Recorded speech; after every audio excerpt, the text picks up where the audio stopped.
Good evening, ladies and gentlemen. Welcome back to the show On Couch with Samita. With the International Women's Day around, we come across influential stories of setback, stories of courage, stories of failure and success, stories of fightbacks too, stories of women across the nation. Today, one such person is sitting with us on the couch is Samridhhi Mandawat. Thank you so much. Hello, ma'am. Samridhhi. Hi, ma'am. How are you? Great, dear. How about you? Yeah, Doing I'm all well? fine. That's wonderful. Congratulations, Samridhhi, for your debut book. Thank you so much, ma'am. It's called Unobliterated Unspoken Emotions. Okay. So, what is the meaning, of the name of your book? Well, unobliterated means something which is not hidden. Okay. And unspoken emotions, like it is emotions which are not hidden, Okay. but as well as which are not even spoken of. Uh-huh. So yeah, my book speaks on those tangents of emotions, on the darker sides. Okay. So, what influenced you to write such topic? Well, basically, it all crossed my mind when I first saw the movie Margareta with a Straw. Okay. That movie actually took me back. It made me analyze few things. It made me analyze the emotions. That was the time when I realized that yeah, there are emotions which need voice. And then for some routine thing, I was just on Google surfing something, and I just checked out what should I do before I turn 25. And it turned out that you should be a novelist. You should be a novelist, or you should be a writer or blogger or something like that. So yeah, that the idea of writing a book, the idea of giving my words a voice, came then, and that was the point when I was influenced. Okay. Why book? You're from mainstream, taxation and finance. Well, I mean, on the spiritual fronts, I am a bit spiritual. So on spiritual fronts, we all know that our body is just a mortal thing. I want my book to be my body's immortal soul. Like, Okay. हम रहे या ना रहे, हमारी किताबें तो रहेंगी ही. Well said. So yeah, I want my body. I want my book to be my immortal soul. Okay. So, what are your thoughts on today's scenario? Well, today's scenario, on personal fronts, if we see on personal backgrounds, on the personal background that I share, my father is a chartered accountant and my mother is a lawyer. Okay. So, being so much of education has been the supreme thing in our family. So, on personal fronts, there has never been any biases or any kind of, getting things towards us. Even on professional fronts, I share the chartered accountancy background. So, like, you can see doctors, engineers, managers, like men have outnumbered women, but chartered accountancy is one such noble profession where women have outnumbered men. So on professional as well as on personal fronts, I have never been through such biases or such discrimination. But yeah, we do read stories, we do come across the cases which are less talked. We do come across the campaigns against the males and misandrists just come along the streets. So yeah, I keep a balance of both. So yeah, personally I have not witnessed it, but yeah, I have felt it. Okay. So, what according to you taboo is? Well, taboo, it is just a perception without any explanation. If you give me anything to perceive, I need an explanation. I mean, anyone would need an explanation. Let's just take an example. Like, I have written on menstruation as well. Okay. So whenever, like, when I'm getting my monthly periods, the society is disallowing me to enter the temples, I need to know the reason behind it. So once I have a valid reason attached to it, I don't think so that would be a taboo anymore. So that what a taboo is, it is just a perception that has made the topic sinful. whereas the topics have never been sinful the way they have been perceived. We just need explanations. So does India need to get away with it? Well, if we talk about India, let's just compare India with the United States of America. United States of America has never seen any female presidential candidature.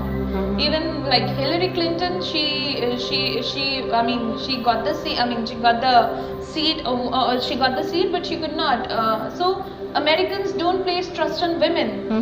But if we talk about India, we had Indira Gandhi ji, we had Pratibha Patil ji. Okay. So I don't think we need to change. We just need to get directions. We just need to be shown the guidance where we are heading with a valid explanation. Yeah, of course, with a valid explanation. Samridhhi, which is your favorite writer from your collection? My mom is very close to me. All the poems are on different tangents, covering various topics on transgenders, on widow who masturbates, on the desires of prostitute from the society, on breastfeeding, on the girl who falls in love for the first time. So these are all different tangents of the book. But yeah, since my mother is very close to me, I think Women of Tornadoes is very close to me. That particular write-up is very close to me because that is one which is exactly what my mother is. Okay, Samridhhi, you boldly talk on different topics which are actually not much talk about, like widow who masturbates, desire of she-males, transgenders, breastfeeding. How it come across you? How it crossed your mind? Lipstick under my burqa has been the prominent thing that happened with me. And then I also got a chance to meet Lakshmi Narayan Tripathi ji, the celebrity hijra. I got a chance to meet him as well. And that was the time I realized that there are various emotions which need a voice. Although these prima facie may seem very bold, but what if a 60-year-old woman gets married? Although she can't bear children anymore, but she can live happily with a person. This is perceived as a taboo, like बुढ़े लोगों को शादी क्यों करनी है, something like that. This is perceived as taboo. But still, what if a 60-year-old woman gets married? True. On the counter side, we need to see that 60-year-old men is also getting married. So yeah, these were slight things of looking things differently. These were certain things. Even when I've written on rape survivors as well, like India is ranked least. When we say that India is not safe for women. Like out of 1,000, 170 are unsafe. Why don't we look into the positive side of it? We say 170 are not safe. Why don't we see that 830 are safe? So that is the point. That is the point. I just realized I need to give voices to all these women. So I've written. I just give them voices. That's it. Yeah. So moving forward, Samridhhi, with the second segment of our interview, which is lit round. Sort of rapid fire. Alright, so do we have a hamper? Absolutely, why not? Alright, I'm excited. So are you ready, dear? Yeah, I'm excited. Okay. So what would you prefer? Sex before marriage or after marriage? If I'm able to trust my partner, if I'm able to gel up with my partner, then before marriage shouldn't be considered sinful according to me. Okay.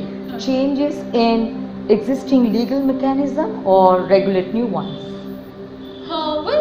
With so much of economic tractions happening and the political tantrums happening in our country, I believe that the existing ones are very much convenient for the citizens, for the welfareness of the citizens. But yeah, once our country is into the developed stage, I would be the first one to raise my voice and initiate the changes. Okay, masturbation or foreplay? Foreplay. Okay. And if your partner cheats on you and you know about it, Well, if my partner cheats on me and I know about it, I won't react, because everyone has a right to love and love anyone, and love can change from person to person. I won't react, but I would just want him to be loyal to me, and I want him to confess it to me before I just catch him red-handed. to adopt an orphan or shelter a prostitute. Well, if I find someone who could prove themselves to be better parent than me, then I won't have any shame in sheltering a prostitute, because the level of acceptance that these two people have from the society in their respective forms is very supreme and particular. So I won't hesitate in sheltering the prostitute. Getting married or live in relationship. I am a marriage girl. I believe in long-term commitments, so I would, yeah, definitely get married. Okay. And male chauvinistic society, according to you, is? Higher salaries to my male counterparts. Okay. Okay. I don't know, this interview might turn out as a massive outrage against my HR department, but yeah, I do envy them a lot. Okay, Samridhi. It was a fantastic time spent, Samridhi, and I got to know that youth actually care about her country. Right? I take pride in saying that India getting young, civilization by civilization. Thank you. How about Samridhi, if you can, give more light on your book to the audience? My book will be in markets by first week of April tentatively. The distribution partners are Blue Rose, Amazon, Flipkart, and Shopclues. As you've already seen the video, the book speaks on the topics which are not particularly spoken of. So do find time, get yourself connected, and just find yourself diving into the spectrum of emotions. That's it from my side.